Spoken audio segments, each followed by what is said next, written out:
কি দুইটা নিডল একসাথে চলে? হয়। আপনি কতদিন চালান? হুম?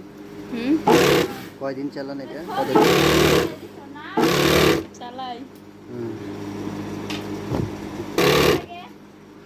আপনার কি ভালো লাগে? করতে ভালো লাগে?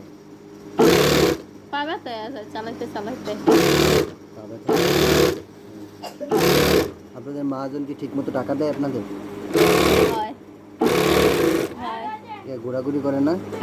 জানি না, কেমনে জানেন না কেন? বেতন নাই আমার। বেতন নাই? হুম? বেতন ছাড়া? বুঝি না। বেতন ছাড়া কাজ করেন? বেতন দেয় তবে? দেয় তো। চালু চালু কাজ করেন।